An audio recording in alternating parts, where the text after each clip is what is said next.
Diha sa ibabaw sa krus, makita nato ang usa ka Ginoo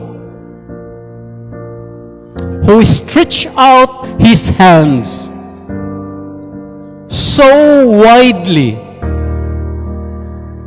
Iyang gidupa ang iyang mga kamot, ang iyang mga bukton,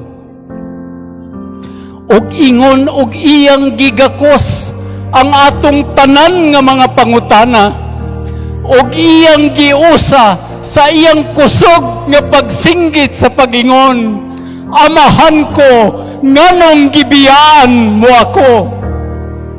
In that very question, Jesus was representing each one of us. Each one of us with all our questions in life. Questions that we do not understand. Questions whose answers we still do not see.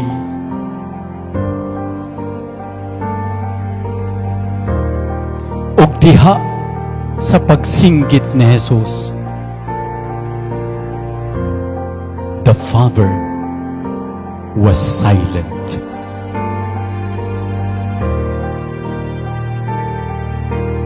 Dili ba?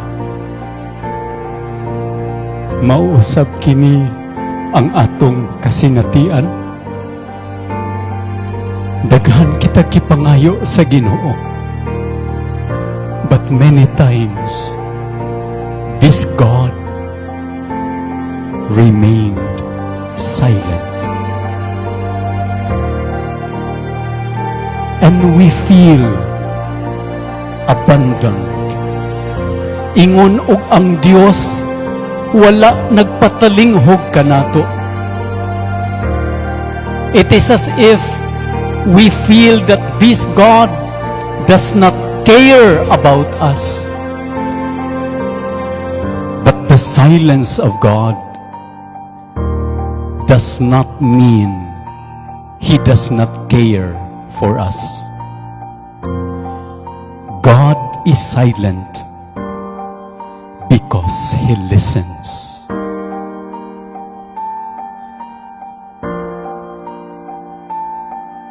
He is silent not because He does not care.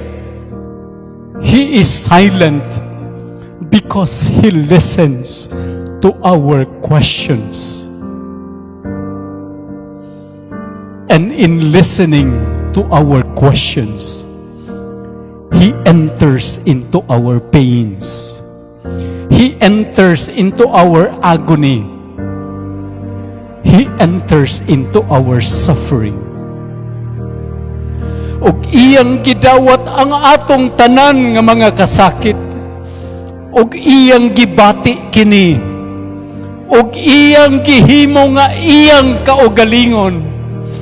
So that when He takes it to Himself, He will raise it up to offer this to the Father, so that all our pains, all our sufferings will become sacred, will become holy, will lead us closer to God.